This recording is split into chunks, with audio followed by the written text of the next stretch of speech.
Hey, everybody. Welcome to another episode of the Worth Your Time podcast. I'm your host, Ericka, and today I am excited to be talking with my friend, Angelise Schrader. Angelise, thanks for coming on today. Yeah, thanks for having me. Yeah, well, so Angelise and I met, gosh, how long ago was it? It must have been when did you work at Heritage? 11 years ago, I think. It was prior to having kids, so it might have been Yeah, years. Yeah, it's been a while. same. It was a while ago, but yeah, we met while working at the Heritage Foundation, but have since both, gone other directions, and we are both writers and moms and have stayed connected online. And I want to talk with Angelise today about some things that have been going on in her life, including the story of her son, Chase, who's been battling cancer. But before we do that, I would love, Angelise, if you could just introduce us to yourself, tell us a little bit about your family and just who you are. Yeah, well, thank you for having me. I love what you're Yeah. doing and your story, and so I love being a part of this journey with you. I am the mom of two, almost three kids. I have a 5.5-year-old, my 4-year-old son, who you mentioned, and then I have another one on the way in November, hopefully. And I've been married about 9 years now. So originally from Hawaii, and I've been in the Northern Virginia, DC area about 15 years now. Okay, for some reason, were you living in Hawaii again for like a short period of time? No, I go back to see my family every other year. A lot. Yeah. I was like, oh, she's probably I don't know why I thought you were there now, but that's very cool. What part of Hawaii is it? Just the main island, Oahu. Oh, I'm dying. Someday I'm gonna go. Someday. I can't When wait. the I told my whole husband. I was like, quarantine COVID thing is over. yeah, And you it'll be a while. But I told him, I was like, one of these days, because my husband used to live in Hawaii for a couple of years when he was in the Army. And I said, it's not fair. You got to live there. You got to take me someday. bucket. Okay, so I know we've connected with some of our writing projects. Like I spoke with one of your writing groups earlier this year. So tell me a little bit about that part of your life and what you love about writing. You know, my writing was on the side for a while. When you used to write at Heritage, I was like, oh, one day I'll go back to that. I wrote in high school and I went to school for journalism, but I Mm-hmm. kind of took a hiatus and was trying to figure out like my path. And I didn't start writing till 2017, kind of when I hit like a breaking point, I guess you could say, and some personal things in my life I was sorting through, and writing was kind of the outlet for me to process some of the stuff I was learning. And then a year later, in 2018, my son got diagnosed with neuroblastoma. And I was so glad I started writing when I did, because it brought so much perspective to my journey. And so many people were like, why are you able to walk through this and not be feeling so sorry for yourself? And I really attribute it to the writing that gave me perspective leading up into that diagnosis. And then was writing, started a blog, Holistic Ho'ola, which based on Hawaii, it's about mind, body, Mm-hmm. soul wellness and the cure of being mind, body, soul, Mm-hmm. holistic, um, finding the cure in Jesus, in mind, body, and soul, and understanding what that scripture is about, loving him with our heart, mind, and soul. And that's how it started. And then in the beginning of 2019, ideas just started coming together for a book. So I've kind of been working on that for the last year. And hopefully we'll be publishing that sometime in the coming year. Is it like that topic or is it something else specifically? It's the working title is Catalyst for Healing. We'll see. I don't know how it works with publishers. Oh yeah. You never know what it'll change to. Yeah, I have to submit like 3 subtitles. But essentially what I've been learning is I'm a fixer. I come from a fix-it kind of a background. And I've been learning about how the best healing I've experienced in my life, not just my son's life, but also like emotional, mind, body, soul healing, has been in creating space for God to do things instead of me trying to fix it.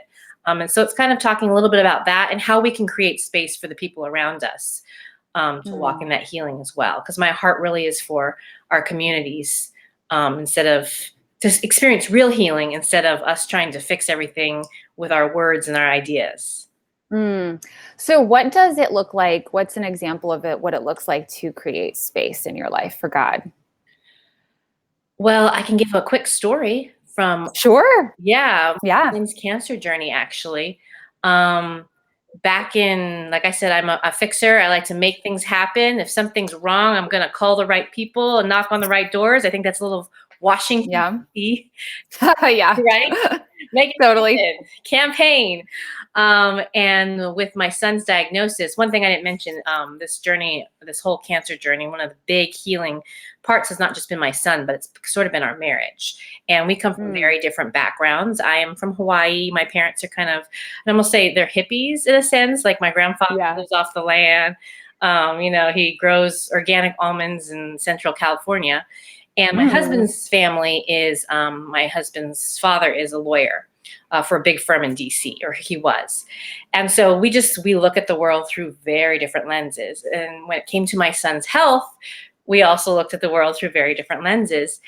And he had a tumor in his neck in 2018. It came back in 2019. And we had done the chemo route the first time, which was really hard for me because I'm very holistic. And they said, we need to do it again.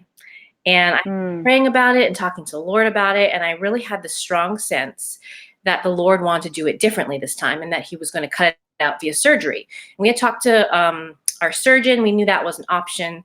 I talked to friends who, were like, that makes sense to me. But my husband wanted to lean towards kind of what's the National Oncology Board and a lot of the oncologists, different opinions we had talked to, had said, you should do chemo again. And I was like, we did that last year. It didn't. Yeah. Why are we doing the same thing again? And a woman that mentors me from our church said, Angelise, if the Lord said he's going to do something, he's going to do it. And it's been such a pinnacle Ebenezer type moment in my life where I learned I don't have to force and change people's opinions, because my thought was, I will convince these doctors and I will convince my husband and we will make it a surgery.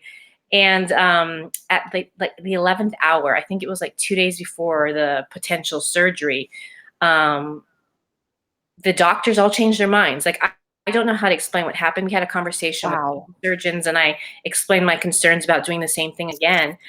But yeah, they all called us and were like, we changed our mind. We think surgery would be their best route. And I just remember being like, wow, God, like, you're still involved in our lives. And that was a lesson to me that I don't always have to get out there and pick it to get. Yeah, I think that's such a good, that's an amazing story. Like, I just, one of those God things, but I think that's so true that we forget that. I know that for me, in any instance where I'm like, okay, well, it has to be this way, or I feel like it should be a certain way. Like, I get out of there with that same mentality where I feel like I need to convince or I need to control, when it's like, no, actually, you just need to back off, because if God said it, like, he's going to work through it and make it happen. And there's, something right now that I'm dealing with in that particular kind of thing. And I'm like, actually, it's less work for you because you heard it from God. It's like, rest easy. The verse, my burden is easy. And that's the truth. So I love that story. That's such a great example. Let's talk about Chase though. And it's like, so he must have been, was he 2 when he was diagnosed? Almost 2. I think he was about 18 months. Not even 2. So that's just like, first of all, no one ever thinks that's going to happen. It's like, I have a 2-year-old and I wouldn't even cross my mind that would happen. And so how did you end up getting that initial diagnosis? Was it a regular checkup or did something happen? Well, like I mentioned, I'm very holistic. So if I say we need to go to the doctor, my husband's like, this is very interesting. We had noticed some growth on his neck. And I just kept watching it. I thought maybe it was some lymph nodes. He was fighting maybe, an infection or something. But after like 3 or 4 weeks, we were like, this is not going away. And the funny thing is, when we took him to the pediatrician, they were like, oh, it's an ear infection. He'll be fine. But here's an ENT. You can go see an ear, nose, throat doctor. Then the ear, nose, throat doctor is like, oh, he's fine. And I just really had the sense like something is not right. Oh, that's so scary to think that doctors were saying that. Well, they did blood draws and he came back negative for leukemia and all these other things. But finally we took him to a more advanced surgeon and they were like, there's something going on here. And they got a sonogram and that's when they figured out something was going on. So. I think that's so, and I would like to think that as a mom, I would do that same thing. Like something doesn't feel right. But I also feel like I'm almost too inclined to trust doctors. I feel like that could be something a lot of people struggle with. Like, if your doctor, if my pediatrician tells me something, I sort of just believe it. And it's sort of like, as moms, as parents, like we need to be like sort of honed into that second instinct to follow our gut. And so I think that's a good example of you doing that. Obviously it turned out, I'm glad that you did. So then when you heard what it really was, I mean, can you explain that moment? What was that moment like for you? Well, I would clarify there's some of us who are like, oh, my kid has everything. So I think for me, But no, that's true. That's true. My sister is like that. like it's a little different. But yeah, we have to be tuned in and wise and, ask the Lord for wisdom, not to be fearful. I think when we found out, it's a moment of shock. Like, yeah, you never think it's going to happen to you. We've been through so much now, so I'm having to think back now. I'm like, oh, that was a while ago now. Yeah. But yeah, it definitely was not something we expected. And I think the hardest part when you find out is that moment of you immediately think I'm going to lose my child. Yeah. And I remember that first go, because he's been re-diagnosed 3 times. And I know that first go, one of the things we had to learn really early on was like, Lord, can we let go of our son if that were to be the case? And that was something we had to wrestle with. Like, and I remember he actually got better the first time. And it was right around the time my husband and I had a really deep conversation with the Lord. And we said, Lord, like, we trust you. And I felt like that was a changing of the guard or a changing of the season in his diagnosis, because he started improving after that. I'm like, okay, God, what are you teaching us in this? Like, is this a part of you asking us to let go and trust you? And so that was, okay, you said that was about 2 years ago. And so then you guys proceeded with chemo then. Was it like right after that you did the chemo? Yeah, stage 2. And once you get diagnosed, the ball starts moving. Yeah. You have nothing going on to need you in right now. Right.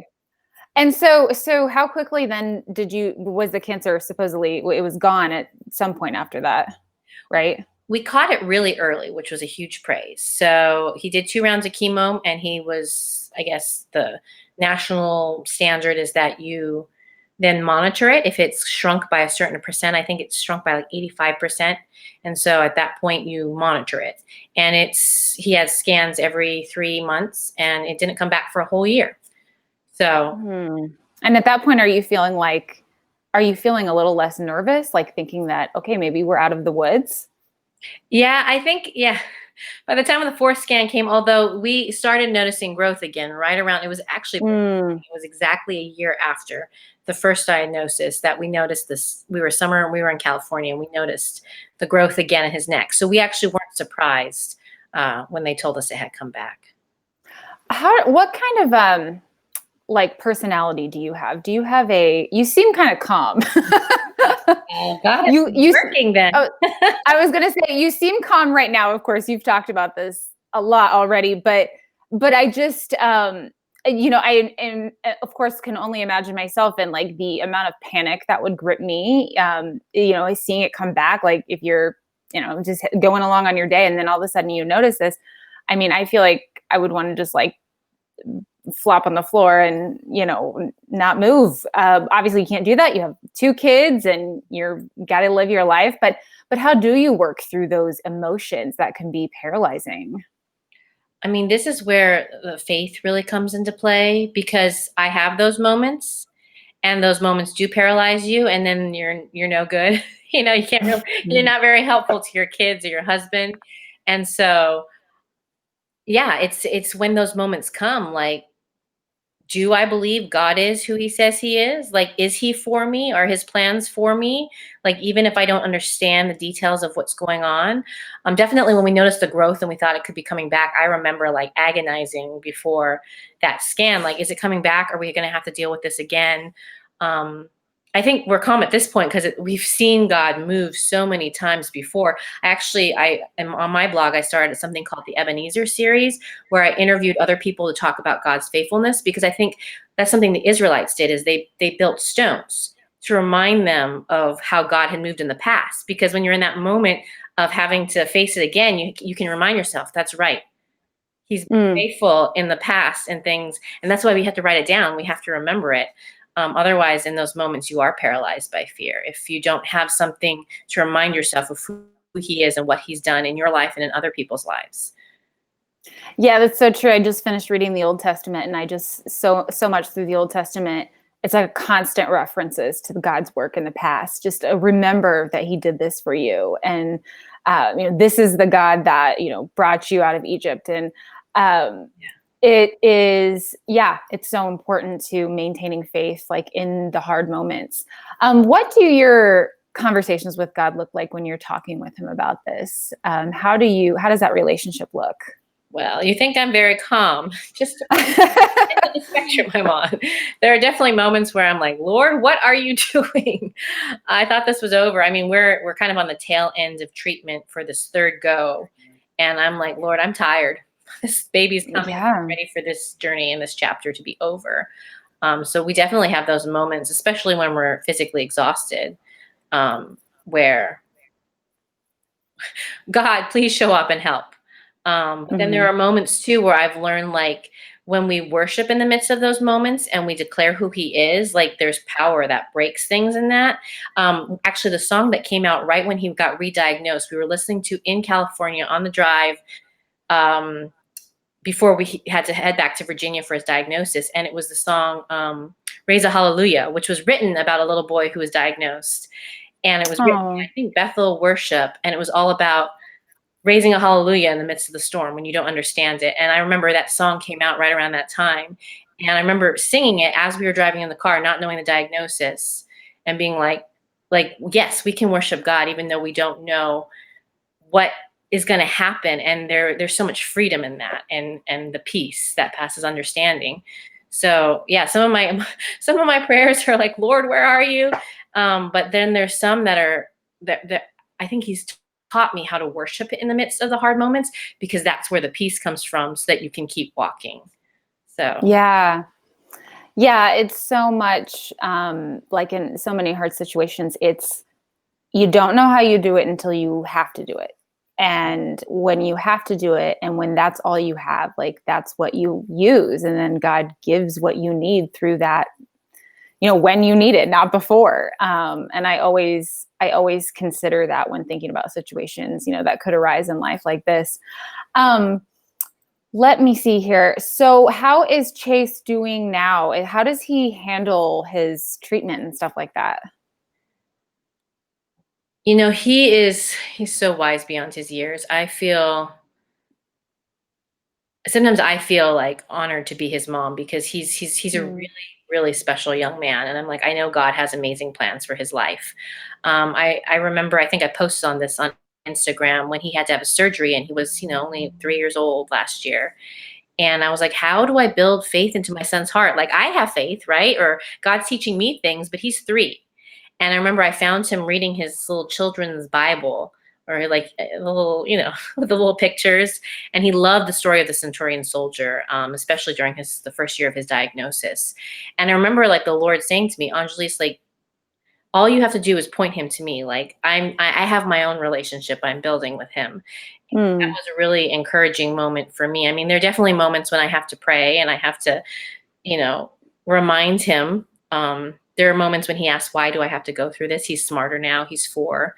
But yeah, also realizing that he's his own little person building a relationship with the Lord. And I have to trust the Lord in that as well. Yeah, and that's so true of anyone with children, thinking about, guiding our kids. And, that's something I felt lately too, just feeling like, oh, like I want so much for them to have a relationship with God and to, walk in godly ways as they grow older, but recognizing that I am not in control of that either. But that's such a good point. Now, do you have a lot of, or have you made friends with other parents who are going through this? And is that helpful? Yeah, it definitely is. There's a big, our surgeons in DC, our original teams in Virginia, and now we're doing immunotherapy up in New York. And so we've met parents kind of all over the place. My husband just met a couple from Israel who came out because this is kind of New York is the leading place for for neuroblastoma people who have kind of continued to have this repeat. So we met just a couple on a playground actually recently, who had come all the way from Israel for the same treatment as us. I personally have found that the faith and holistic community is a little bit smaller within that community. And within that, I have found women that I really feel like I can lean on and ask questions and build that community. Because, I mean, we all have kind of our different ways of doing things. So it's been definitely. find your tribe within the tribe. Yes. That's good though, because then you really find the people that you connect with on that deep level. So you're in New York City right now? Yes. Okay. Well, I hear, of course, that it's like the streets are empty, but speaking of COVID, you know, people that are dealing with sickness are especially affected by COVID. How has it affected you? Has it made you a little more scared for Chase to be around people? I mean, I doubt he's around a lot of people, but how has it affected things? Well, like I said, I'm holistic, so I'm all about boosting the immune system. And my husband's the wise one who's like, let's be safe and protect him from the germs. So we've kind of we've tried to do a balance because I don't want to live by fear. But I also understand the importance of wisdom and being aware of where he's living, but also I want him to go out to a playground. I want him to we go to Central Park a lot when we're here. And he just loves that, climbing on the rocks, and it gives him something to look forward to. So we've definitely, you know, upped our hand washing and been very careful of who and how we interact with people. But I also, I mean, the thing I tell my husband this a lot. Maybe I'm like, you know, I could die.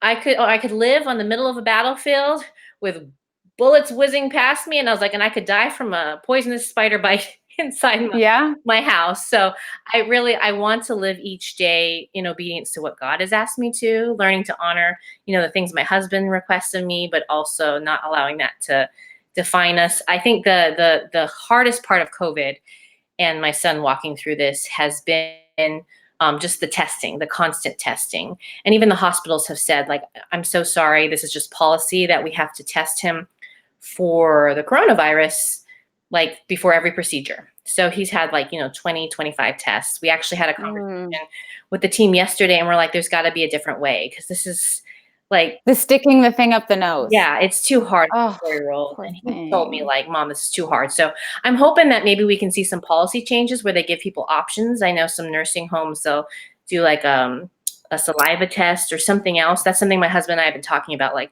how can we change the options for the kids? Because that's just another thing for them to have to mentally heal from.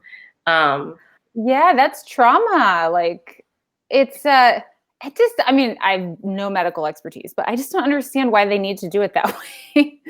It just seems so silly. Yeah, it doesn't make sense. And especially one thing our Virginia healthcare team has said is, like, you guys are cancer families. Like, you guys live in COVID type lockdowns before COVID ever existed. Like, yeah. Something I know that some teams and some hospitals have wanted to work with us and have tried to find ways around the 72-hour policy. Because they realize that you can't keep putting a kid through this. I mean, you'd be in the hospital every day just to swab before you can. So. Oh man, that is really tough to deal with that. I can't imagine. So you mentioned that your husband and you are very different, come from different backgrounds. I'm always interested in, marriage hacks. I like to call them marriage hacks. I hear that on another podcast, but how have you come together, and how do you work together to make like really tough decisions, even though you're very different? I honestly think that is one of the reasons why the Lord has allowed us to walk through this journey. And that's what I write about in my book. I really do feel that the Lord knew that we had to go through something like this to bring us together. Because both of us bring something to the table that I think helps Chase become stronger. But in order to build that unity, there has to be a dying to yourself. There has to be a learning the other person's perspective, right? Like that's the marriage walk. I've been loving this podcast. Some of the marriage podcasts I've been listening to realize, okay, I'm not alone in this. There are other people who are learning to bring two different personalities together. But yeah, it's been a long road of me learning to value my husband and respect what he brings to the table and championing that, and him also coming to value what I bring to the table and seeing how Chase is thriving. A lot of our doctors have said, like, why is Chase still eating? Like, why is he acting so normal? And I really do attribute that to the fact that he has a really healthy nutrition. We detox him. I think that plays a huge component of his journey. But I'm also glad when I first started writing the book, I didn't want to do anything like modern medicine at all. And I've really changed. And that's because of learning to trust my husband and his wisdom in the process. So So when you talk about being holistic and detox, what are some of the things that includes? So one of the women I have just loved, her name is Susan Johnson. She had a son who had leukemia 10 years ago now, for 3 years. And I mean, her job is, she does the oils and all the natural foods. And then her son got diagnosed, but he thrived through cancer. I mean, he played soccer. He was like a normal kid. And so I was like, okay, what did you do so that your son could thrive through it? And that's what she does now through her group called Kick Cancer, because her son's name is Kicker. And I know. And some of the things that she suggests are, like, we do Epsom salt baths. So, to pull any toxins we can out of the body. When he was going through chemotherapy, we did a lot of castor oil on the stomach, which helps support the liver, which is having to, like, flush out all of, this medicine and all these toxins in his system. And then just trying to give him a really healthy diet. My husband, he's really into, like, supplements and what can we put in smoothies for him? What can we hide in there that will help support the different things, that kind of thing. So. Yeah. Do you also personally sort of like regularly eat like that and sort of holistically live on a regular basis just as a family? That was a part of my journey, which I write about in the book. I I reached a breaking point in my health, and that's when I started writing about it in 2017. And that's when I was like, oh, maybe my mom was right about a couple more things than I thought she was, right? Maybe I should watch those Starbucks drinks, or maybe a couple less of vanilla. So yeah, we definitely try to, we're balanced. I mean, we want my son to enjoy and have something to look forward to. So after a really hard day of treatment, he wants a donut, we give him a donut. But Yeah. also, like, handing out candy like it's Christmas at the hospital, like, oh, you're sick, have ice cream, a lollipop. And I'm like, okay, we do know that sugar feeds cancer. Like, let's offer him the pasta or the meat or the broccoli first. And then Yeah. if he's having a hard day, then maybe we'll go to the popsicle next. So yeah. But we do try a pretty healthy lifestyle. Yeah.